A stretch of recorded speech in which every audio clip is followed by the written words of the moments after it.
Welcome to Fractional Frequency, our take on talent, people trends, and the reality of building up businesses in an economy that keeps rewriting the rules. I'm Amy Crook, founder of Stratavis.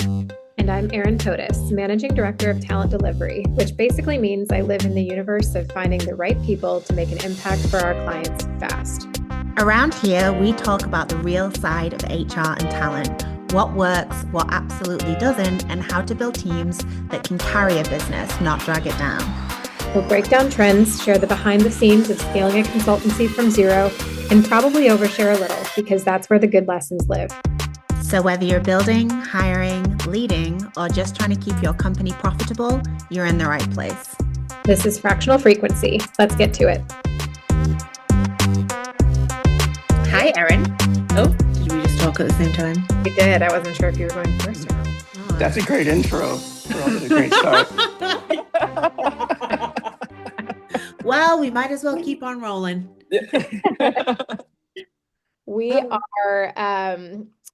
definitely on our A game this evening, but I am so excited to reintroduce and re-welcome Mike Widening to the show. Mike is the founder and CEO of Regen Design Labs, and we sat down and had a conversation with Mike a couple of months ago and had to have him back on to revisit and dive a little bit deeper into a few topics. Mike and team have developed an AI co-pilot tool that helps leadership teams strengthen clarity and judgment inside real work before execution gets expensive.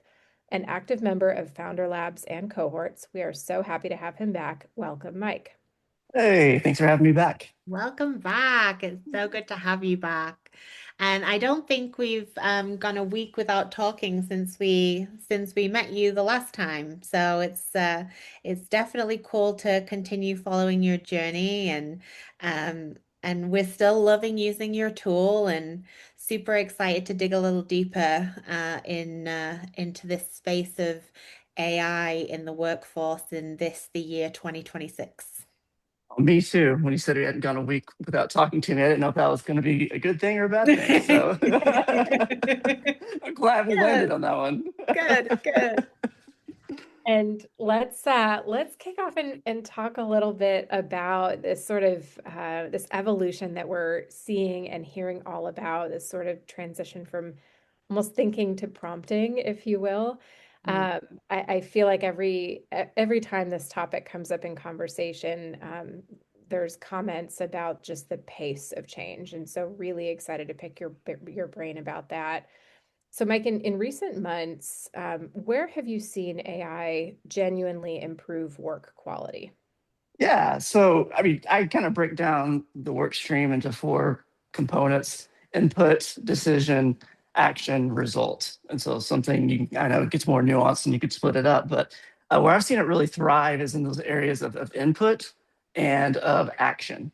So we are overwhelmed with communication, we're overwhelmed with big data and making some correlations, some themes, being able to process that information quickly. AI has just made that a lot easier. I don't know if it's made it quieter, but I was able to consume and condense and summarize a lot more of that information to help give a launching pad.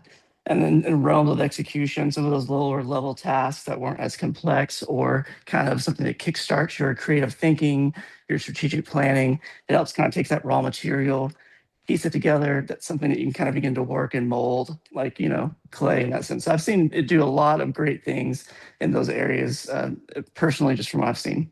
Mm-hmm. Yeah, absolutely. I feel that, certainly in a number of the things that we do on repeat, the thing that comes to mind, first is some of our social content. It's like the kind of thing that we have to do every single week to stay relevant and stay out in front of our audiences. And sometimes I'm sat there with writer's block or Amy sat there with writer's block thinking about, what should we shine a spotlight on this week? And so, having those tools to turn to help just begin the ideation process and get through that is incredible. Yeah, I use that a lot too. I'm not gonna lie. Yeah, you have to. Yeah. To move fast. And so, you spend a lot of time, Mike, in working on thinking patterns and how AI is complementing that and maybe shifting that in people. Are people using AI to sharpen their thinking or to avoid it? Yes. I think Yes. yes, it just All of the depends. Yeah. So, definitely to sharpen their thinking and to avoid it. I think right now we're looking at the ways that either passively or actively people are avoiding thought because of AI. There's a couple of terms I've heard lately. One is cognitive surrender. It's from a research paper where people were working with AI in different groups, but in scenarios where AI was wrong, people were right. They still chose to outsource their thinking and judgment to trust AI answers, even if they were incorrect, because their assumption was that AI is superior because it's AI, right? And so they find the idea of cognitive surrender, where we go against our own thinking and our own judgment passively because we just assume it's superior. And so, in that sense, it kind of avoid our thinking because we feel like it's inferior. But then the way we kind of use AI outside of work, it leaks into work too. There's another phrase I heard the other day, cognitive delegation. I guess everyone wants to use a lot of syllables, but it's the idea, when you sit down to do something outside of work, you go into chat or Claude or whatever, and you say, help me think about this, help me prioritize this, help me, kind of delegate pieces of your labor in the day-to-day life. You bring that same mentality of help me do this to AI or into your work with AI, and before you know it, the starting point of thought moves outside the person to the tool, and it becomes the default mode that now you're quietly kind of defaulting your thought to something first, and then you just take it and you execute it. So I definitely think that that's common, but there are those that are also using AI as a way to kind of mirror your thoughts. Two phrases I rely on a lot is pay attention to your attention and think about your thinking. So Mm. it kind of helps you, see what assumptions you're bringing in that aren't correct, where you're placing your attention, what you're missing, the signal amongst the noise, and then to think about your thinking. Like, are you bringing in your own, thoughting patterns that are just a repeat of the past? And does that fit the situation? And sometimes we have to kind of take a moment to say, am I being reactive or am I being purposeful in the way I'm forming my decisions? Mm. Mhm.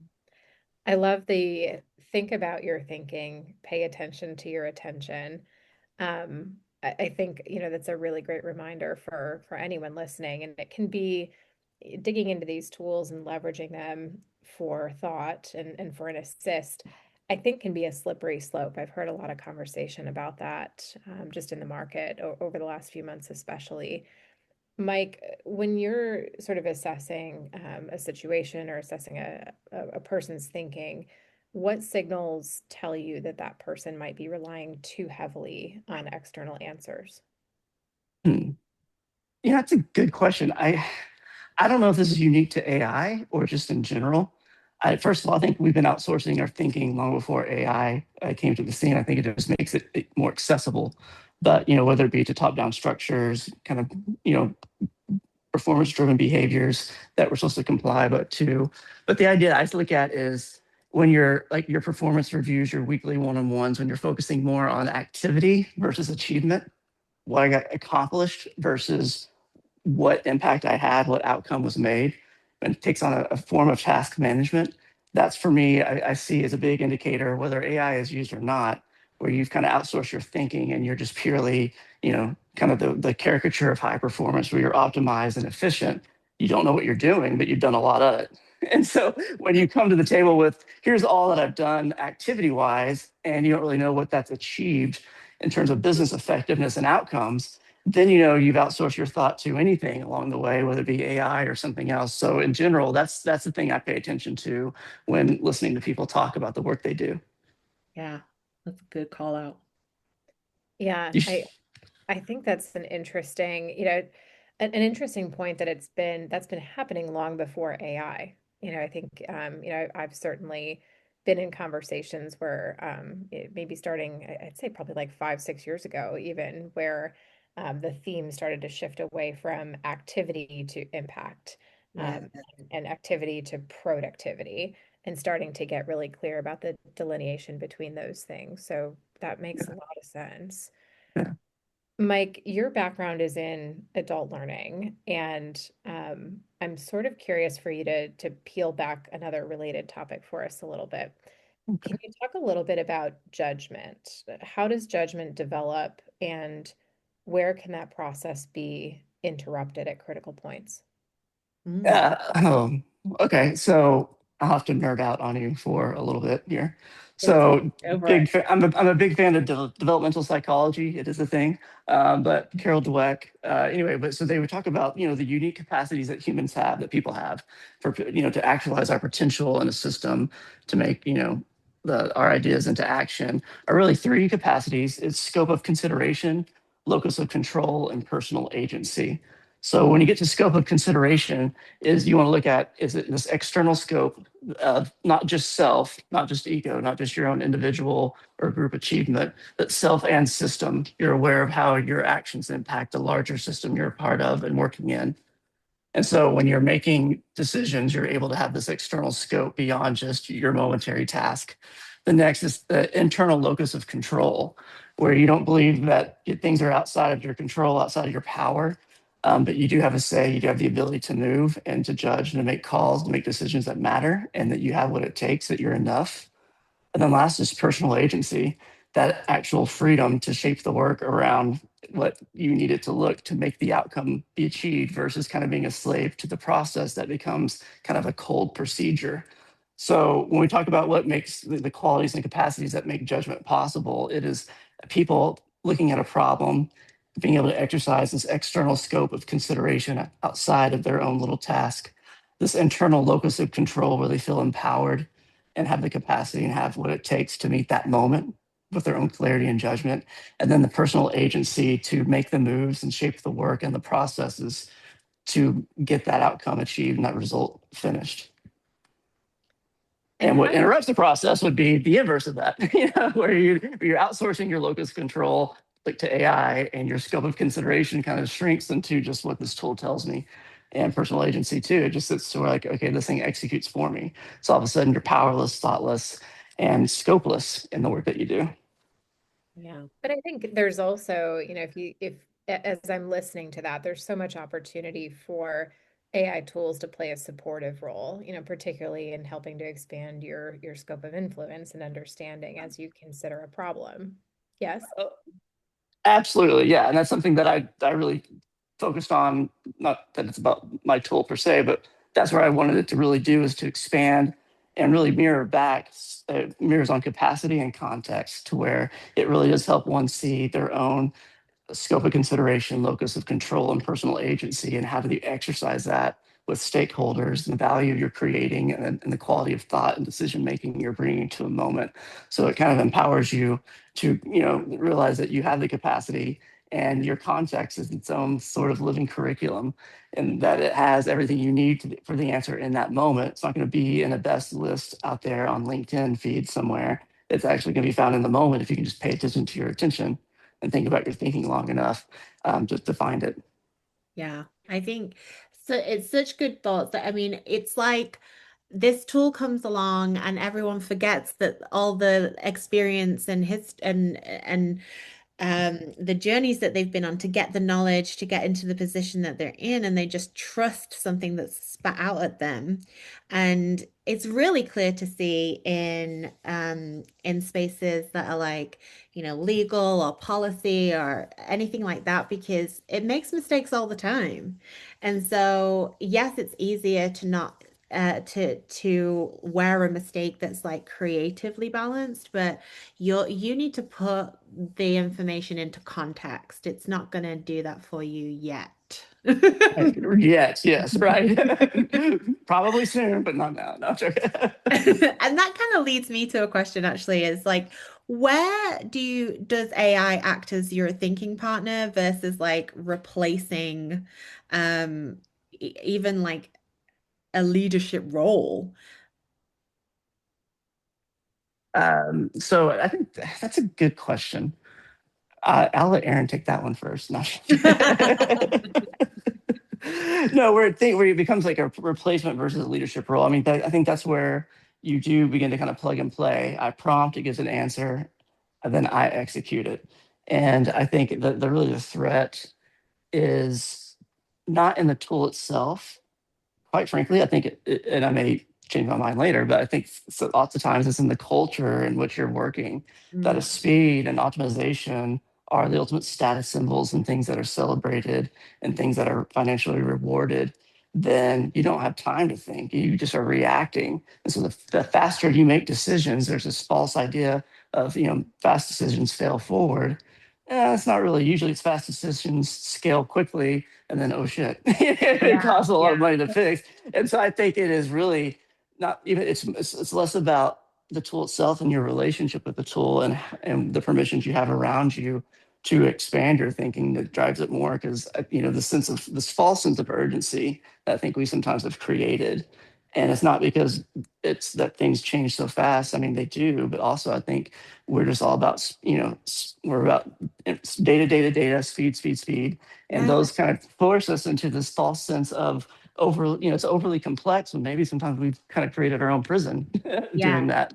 Yeah, that just like sparks a couple things for me is like one, like what happened in the relationships that people have with their leadership that this this is a better option than talking it through. And I think a couple of things is like remote culture, right? Like you're alone. And so it's not as easy to have a conversation with somebody across the desk, like maybe you would have had if you were in the office a couple days a week. But then did did strong leaders get lazy and just not invest in the development piece of people, like to keep their critical thinking skills growing? Did that happen? I don't know. I don't know. I've been thinking about that too, weirdly enough, because you've seen like the 2030 skills that we all need to be, Mhm. to make it in business. And a lot of those are in critical thinking, systems thinking, being Mhm. adaptable and flexible. So I think probably for where I kind of see this happening is it's not as if we don't give them tons of content and online courses and catalogs to go learn But critical who's doing thinking. that? Who's doing that? No one's doing that. No one's doing well. I mean, like I remember, like working in corporate, you had all these licenses you could go. You could even go to a 5-day workshop and you build bridges out of toothpicks. But then you go back into the real world and it gets lost in translation. And Yeah. it's not built into the work itself. I'm like, what would the toothpick bridge say about this moment? Yeah, and so really, it's like we have these classes thinking, well, they'll be able to bridge the gap or mind the gap themselves for my British friends. Yeah, yeah, yeah, yeah. Good nod. Good nod to Yes. the cross the pond folks. But yeah, we can't mind the gap because it's not, it takes you out of the context of work, puts you in kind of Yeah. this foreign fabricated stuff. And then it really is not taking place inside the work in real time. And I think development is only possible when it's embedded in real actual work.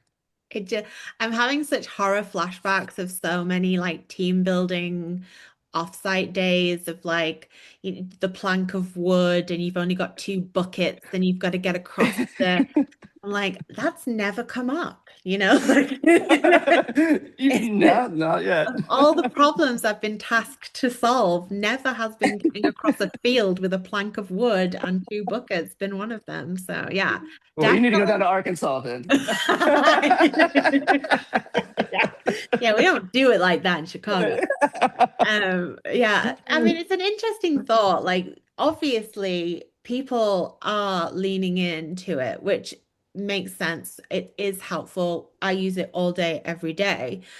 And I worry, and I think we touched on this a little bit last time too, is I just worry that the brain is gonna like atrophy from not having to really think for itself and to be able to handle, a real conversation. Or, if you're working through a problem, I mean, uh, do you just all have to go away and grab your phone or your laptop and then like come back? Like, and it does miss so much context. I mean, I love AI so much. The my company name, the branding, like it came up with everything in like two minutes. Like it was great. Yeah. Didn't need to like go to a designer or anything like that. It came up with everything and I was like, yeah, love it. Um, but I do think there's some challenges in business, in fact, a lot of them where you're either it's a human-centric problem that you're trying to solve, or your product is trying to appeal to people. So like you got to put a bit of human into the equation to make it make sense for people. Yes. So how do you personally like integrate AI into your decision-making process? Oh, into my decision-making process or process. I think Not respect. See, I'm working. I'm gonna have learning. language lessons. Not gonna do I'm education learning. lessons. I I'm know, I sorry. know. I'm sorry. Saying recognize with spelling with an S instead of a Z. I'll go all in. Yeah. Um. Yeah. Yeah. So I again, I have formed this whole product tool thing was kind of by accident. I kind of created my own thinking tool to help that was rooted in living systems. So it did just turn my thinking back to me. Yeah. And instead of just giving me answers or doing the work for me, it Yeah. made me, if it just was this like literally a thinking partner that helped kind of reclaim my own unique clarity and my own judgment because I never lost connection with the work. In fact, it gave me connection to the work with the thought I was developing with the stakeholders that I was working with, from customers all the way to supply chain to investors, and then it helped me understand the kind of value that needed to be created in the moment because it just was helping me find what I already knew. But it's so easy to chew and feel like you're not enough, or to think you don't have enough time, or just take some time that were undigested masses of information, that having something to kind of help digest things with. That's what I've done with my AI tool. And it's different because I've seen a lot, especially with working in Founder Studio, there's a lot of accelerators out there that says just lean on AI to help create your lean canvas and your narrative lean canvas. And there's this, you just give it a prompt and it spits out something that looks really nice. And so you just prompt it out and you have this false sense of confidence because of how it looks, Mhm. but you've lost your own connection with your work. And so you start to talk to them about their unique value proposition or their problem solution fit and all of that. And they can't really articulate it that well because they didn't spend enough time to struggle with it, to let it come from within. And there was that tension that they didn't have to experience, that creativity demands was never allowed because they went straight to the prompt and had this beautiful thing, and it made them feel like it was complete, but they had no connection with it, and it wasn't worth more than the sheet of paper it was printed on. Not that Yeah. it was printed on the sheet, but you know what I'm saying. It's not, it's not worth the $3,000 Mac it was. Exactly. But it's such a good point, like that connection to what you're saying.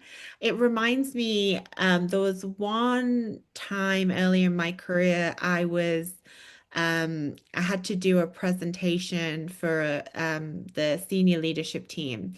And my leader at the time did not trust me to put together the material. And I was like, no, I got it. I got it. No, no, no. I'm going to put together the material, but you can present it.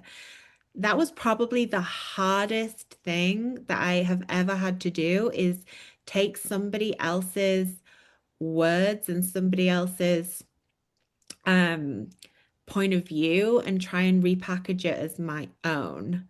It just didn't feel authentic. It was hard to get through.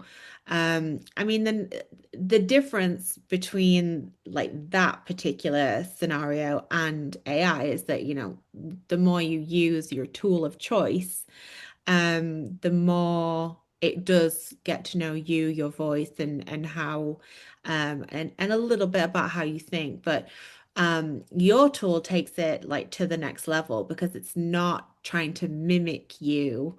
The end result is you. It's much less around, okay, I've learned this, this, and this, so I'm going to take these bits of information, put it all together, think this sounds like you, and here you go. Your tool really turns the question back to you to think about it from different angles until you get to um, an endpoint that feels authentic and it feels good, and you do have that connection to the material. You do have that connection to the point of view because you've worked through it yourself. But it's really hard to have that kind of dialogue alone unless you are dealing with some challenges that mean Yeah. you've got multiple things going on in your head. So you need something in this, age of us working remotely, and being independent. You need something that's going to be able to have that conversation with you, like you would hope a mentor or a leader um, could do. But they're just not there. And so you're able to have that experience and get that clarity independently, and which is why we find your tools so beneficial. Yeah, and you said it well too. It's not really, and like you think AI, you think, oh, it's either a generative or productivity tool, but it is more like a coach consultant, but Hmm. not in the cheesy sense of some of these scripted things. But it's more rooted in, like you said, living systems. There's nothing really special about the AI tool. I'll be honest with you. Like it's the design thinking that drives it. That the tools define the behavior, but the source knowledge that it's given really is centered around restoring you to your own capacity for clarity and judgment, and Yeah. relying on your own lived context as the primary source of intelligence first. Doesn't Yeah. mean you can't consider other things next, but Right. say let's get these two things, your own capacity, your own context, we get those things first, and then we begin to say what else needs to be considered after that. Yeah. Yeah. Absolutely. So when you've been operating in this space, like what boundaries have you found it important to maintain, and the folks that use your tools, the folks that you interact with, like what do you recommend? What's your point of view? Yeah, that's a good question. I don't know if I have a good answer to that one yet, because I Mhm. mean, it is still new for me in a lot of ways. I'm still learning all the different things, and Oh. especially with like we talk about the marketing piece, like I still probably outsource a lot of that out of my ignorance. So my AI tool's like, "What do you think?" It's like, "I don't know. You tell me." What do you think? Yeah, what do you think? But I guess my guiding principle personally, and when I tell like founders who use this tool, is they're building out, the whole business model from supply chain to market chain. So, it is however you use it, whatever you use it for, make sure that you can't lose your connection with your work. Yeah. And that means every task that you do, just because you leave, sometimes I'll get in a deep dive with ChatGPT, and it'll be, sales pipeline spreadsheet. And next thing you know, it's like a drug. It's like, I could also do this. This one shift will change your entire life. You do this and your hair will grow back. You want to know that? I'm like, yes, add it. And before you know it, I've got like 28 different sheets on the spreadsheet. I'm like, what the hell did I just make? And so before you know it, you can get carried away with you. And you can tell, like, you just kind of get caught away and it's swept up. So it's just like, don't lose your connection with what you're trying to achieve, with what you're doing, Yeah. and think about your thinking, pay attention to your attention, even in those moments to say, okay, is this really getting the objective I'm trying to reach? And when is enough? And when do I need to redirect? Because if you're not clear going into it, you're not going to be any more clear going out of it, because they're just like, they want to keep you on as long as they can. They're Yeah. like, we got to take all the water in the world to feed our databases. We don't care. Yeah. Yeah. Yeah. Give us more. Yeah. I guess the next level of that, like from like self moderation, how should leaders be guiding their teams to use AI responsibly? For me, I do think it is. Um, so there are lower level and lower value tasks that you can completely outsource. Hmm. And I think, like, let's just be blunt. We like the LinkedIn post that we've talked about. Hmm. Sometimes it's more about the discipline of posting every day. You don't have a lot of your thoughts. You may have a couple of sentences, but you need something to build it around. Like those are, No, but if I yeah. if I have a week where I've blatantly just been ripping stuff off ChatGPT, I get told off by Erin. She could. Well, that's why you got to change the whole quiet part out loud line, or not this, but that line. You're like, what are you talking about? So it's like understanding what is, first of all, like what's appropriate to, that we say this is something we can outsourced because it's not going to have a risk of losing value. Yeah. It doesn't require critical thought. If it scales, it doesn't have a lot of impact if it gets wrong or goes wrong. Mhm. But also I think with the actual beyond the AI agents, and that's not really the space I play in. I do go back to making sure that, are we using it to emphasize your own clarity and judgment and how it contributes to that, not how it gets the work done faster, but how did it contribute to what did you get clearer on from doing this? Mhm. How did it help your judgment and your decision making in this? If you can tell me how, then you used it right. And then the context piece, like how did it help you make sense of the data you have, whether it be market data that's quantitative or qualitative data, which is with your own experience of being a part of the system that you're working in, the organization, the company, and so you bring your own perspective from your own role. And so, how did it enrich your own context as a source of knowledge? Mhm. And then how to strengthen your ability to get clarity of your perspective and end up making sound judgment calls. That would be kind of like my litmus test. If people can't really say that, they said, well, I did it in 5 minutes and it used to take me 45 minutes, so look how efficient I am. I got 40 minutes of my time back. It's great. We'll use that for the rework here in a month. Yeah. Yeah, totally. And I see this and I definitely have a point of view, but I would love to get your thoughts. But I see this in, clients that are just approaching things differently as people do. I mean, everyone's got the same goal of being as efficient and effective as they possibly can be. But what role do you think that culture plays in preserving like strong decision making within an organization? Well, from my own personal experience in a corporate world for a long while, it plays to me the most critical role Mhm. because there are so many times where I knew that the decision that we were just reacting to and was really just the same decision we have done every time that produced the same results, and which Mhm. is the definition of insanity, doing the Yeah. same thing the same way, expecting different results. But there was this felt perception of, well, we can't slow down long enough to do something else. We can't Yeah. stop the action. We got to keep producing and keep going. We have to have something to show so we can show fast deliverables by the end of this quarter. Doesn't matter if they're right or wrong. We can make up for it with fancy, as you know, LMD, fancy features at the end of it to make it look engaging and putting lipstick on a pig. But it didn't really provide meaningful, effective outcomes for the business itself. And so Yeah. you really have to look at, in terms of culture, what you measure matters. And Yeah. so they value output and performance more than effectiveness. And I mean performance in like KPIs that were kind of driving the work versus being shaped by the work. And rewarding, again, was just cranking out numbers, and it didn't really matter if the decision was good 3 months from then because it was in the risk management space. But what's taboo, which is slowing down, thinking, or maybe questioning the system or getting more information from different stakeholders, and then what brings status. And so more of the individual high performers. I always kind of talked about it as like gamification. I don't know if you remember the movie Office Space, where they had I've your never 30 seen it, piece. but people quote Oh, this all the time. I gotta see it. you need to see it. Yeah.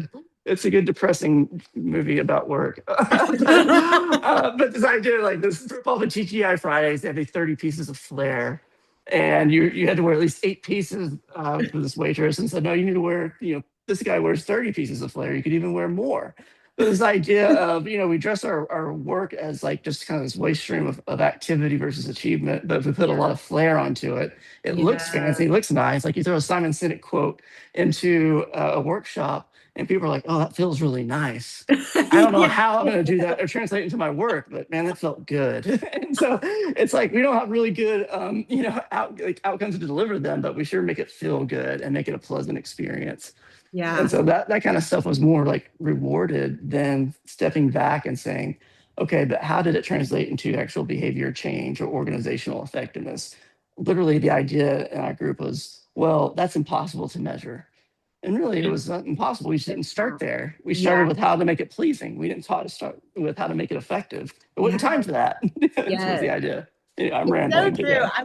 I wonder if there's like a in fact, there probably definitely is, and somebody much smarter than me has already said it, but the correlation between people who take a step away from like corporate America and go into their own business, I think is hugely down to performative nonsense being prioritized over results. And you mentioned it a couple of times, and I completely agree. Who is setting these arbitrary timelines that, like, we got to get done by next quarter? Why? What's going to happen?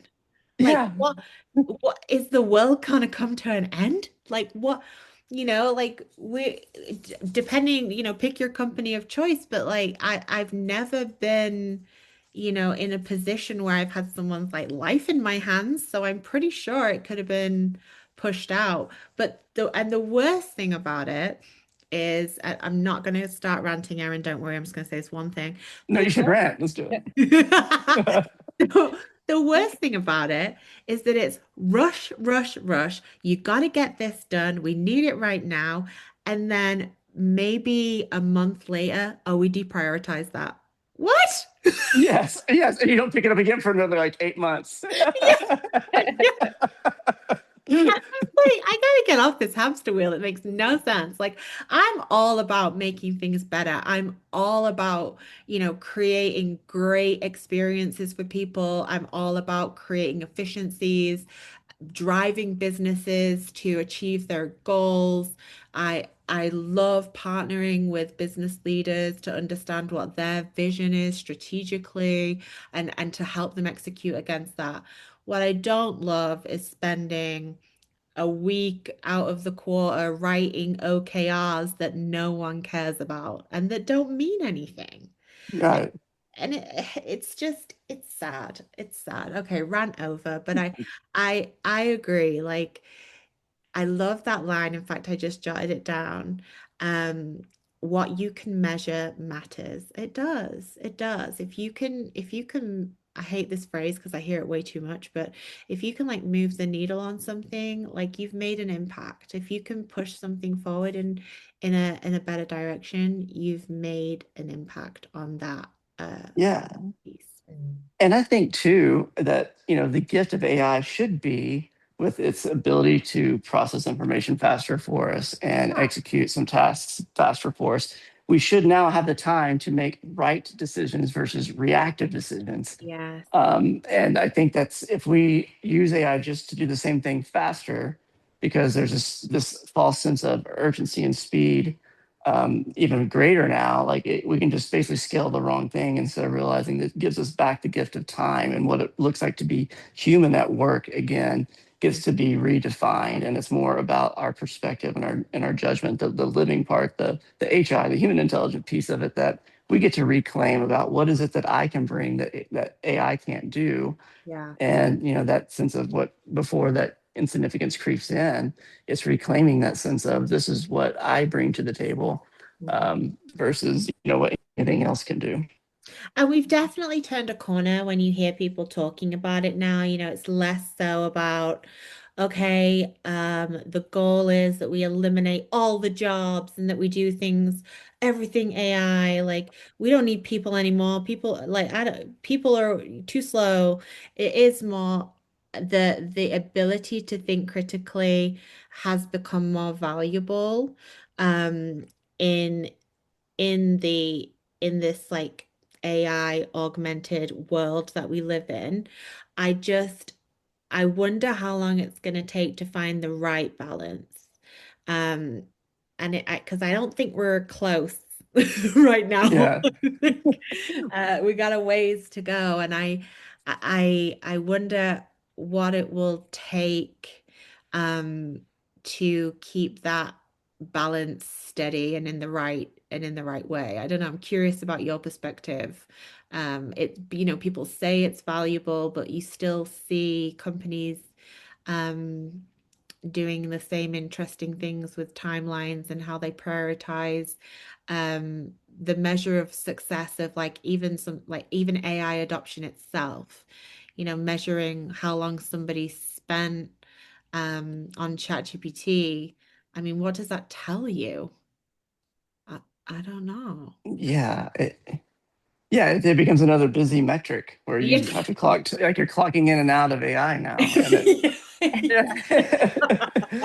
Yeah, that's when we usually kind of tack on AI to organizational systems and structures and procedures without reimagining what they could look like now with these extra tools that and that, whether it be adding the governance piece too with it, that, what's AI's domain, our domain, how we use it, and then to your point of like tacking it on to what's already there, it just becomes, it's the word, the phrase I love, like progressive accumulation. It's just like all we feel like we need to do is to get better, is just keep adding on more and more and more. And AI just kind of adds to that, or at least our use of AI adds to that now. But I see it coming, emerging a lot, I guess, in certain circles where they're thinking hard about how do we reimagine work and actually think less about procedure and more about dynamic processes that ebb and flow, and kind of this role to role matching where you are reorganizing workflows and partnerships among people and AI systems to accommodate the unique project or plan that you're trying to execute at that time. And so I think that that's starting to happen more commonly, but still early. Yeah. Yeah, I agree. I agree. It's just it's funny because I get to hop in and out of all different companies and different cultures, different ways of embracing it, and it really does vary from, some companies that are just not interested in it at all, really. They're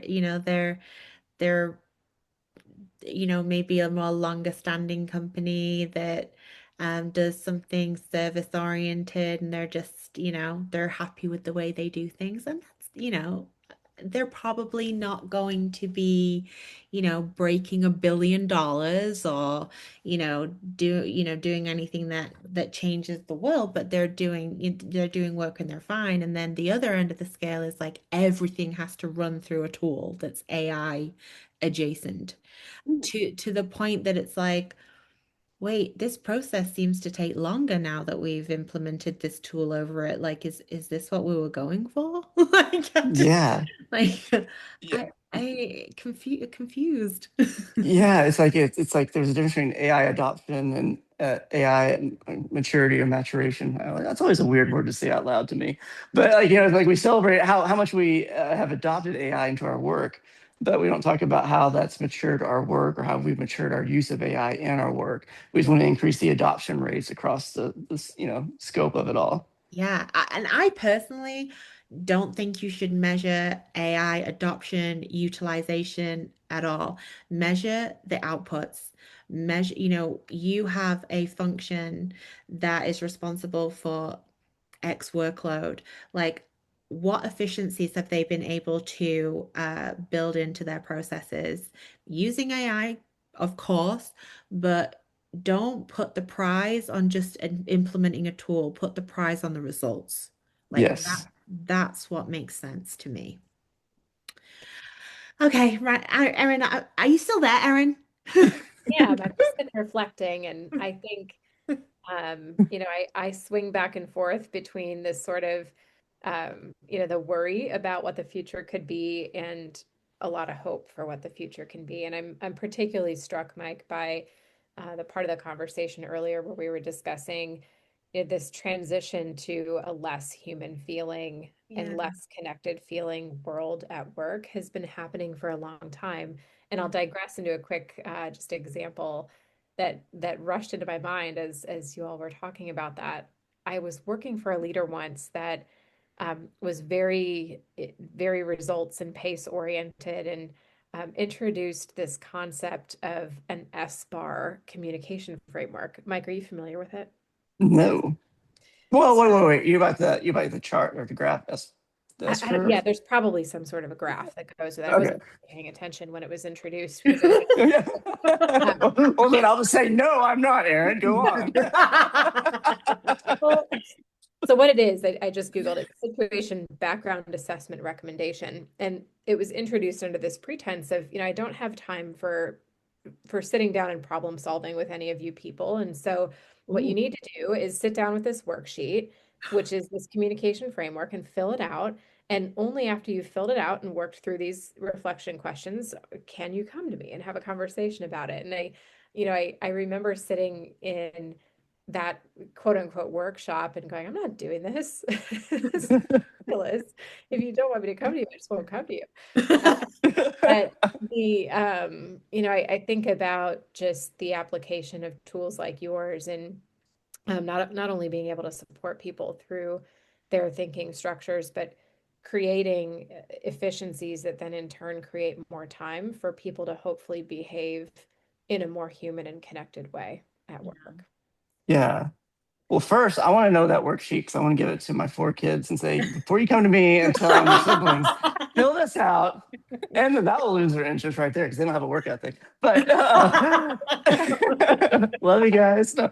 So, but yeah, you're talking about like this sense of insignificance angst, where what's the meaning to my work? What's the relevance? And essentially, if AI can do this, whatever this is, what's my role? Yeah. And we assume that if AI can do this, we don't have a role because our role has been predominantly, looked at KPIs and productivity. That thankfully, a lot can be changed and manipulated by that for the good. Mhm. But what things like my tool, and I think there's going to be others, and I'm sure there may be. I don't know. I like to think not, but I hope so at the same time. But they I say, don't think so. you don't think so? Well, it says, since AI can do this, what's my role?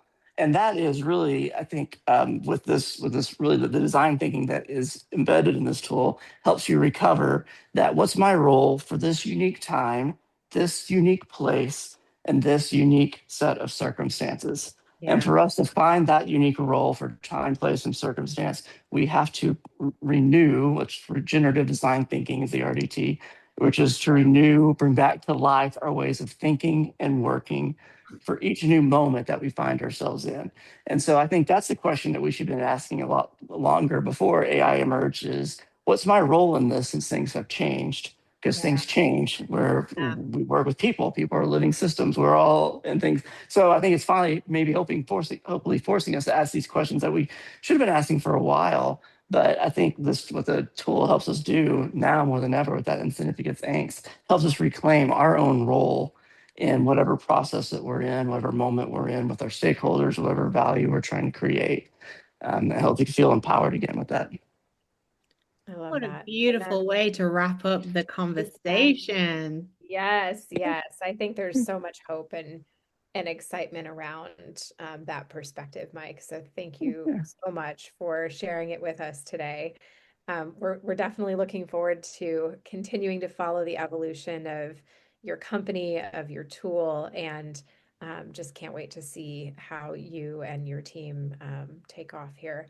And so Uh, a couple of just quick questions for you before we call it a night. Where can listeners follow your work?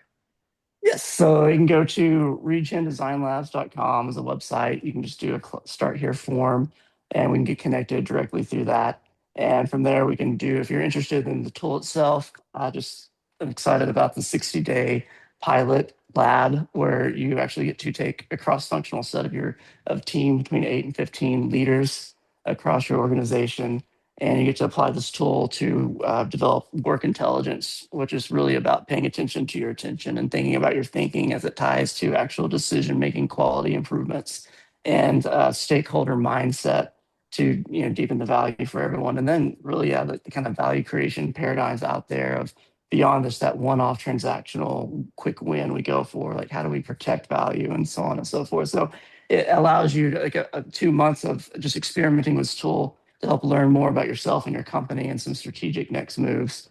But also just LinkedIn, you can just go look me up at Michael Reading or /Michael P. Reading It's is a good it's way to follow spelled like the Reading. material.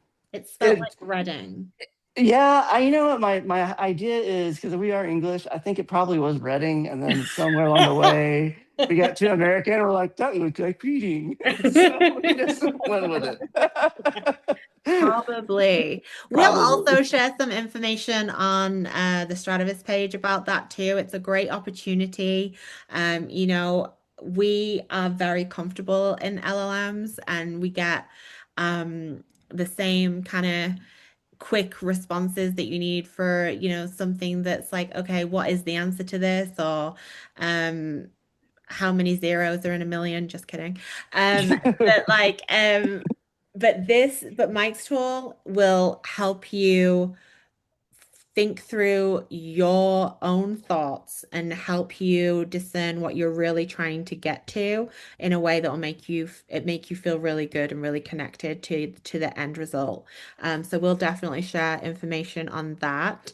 And oh, should plug you too. If you do go to the website now, I don't know if you've seen this yet, but I updated. There is a quick demo that I did a screen recording of embedded on the homepage, so people can get a sense in real time of Oh, how it welcomes you, invites you to different ways of thinking about your work through decisions, relationships, conflict, confusion, and then I just kind of put in a scenario case study to let it give an initial reply and how it would launch into deeper conversation. So you don't have to imagine it. You actually go to the website and look at it in action. that's awesome. Very cool. And as I understand, Mike, you have a promotional offer that you're sharing with Strativus listeners. How can listeners access that? Yeah, well, first, they got to give it to you. No. Once they reach out, I mean, if you mention Strativus, you automatically get from an individual account user, which we tend to do more companies of 10 plus, but you've got 30% off. So for an annual or for a monthly membership, it's 129. But if you are part of Strativus community, you get referrals from Strativus. Then we go through from 129 to $99 a month. And it's just by mentioning you guys' name. Ah, so And special. yes, that is all it takes. And complimenting your LinkedIn content, of course, Amy. Erin's sort of like, I write most of that. She just does the pictures. Yeah, I know your AI swap will say it's the best swap in the world. Yeah. I'm joking. Oh, so good to talk to you again, Mike. Thanks for coming on. Thank you guys. Have a great night. You too.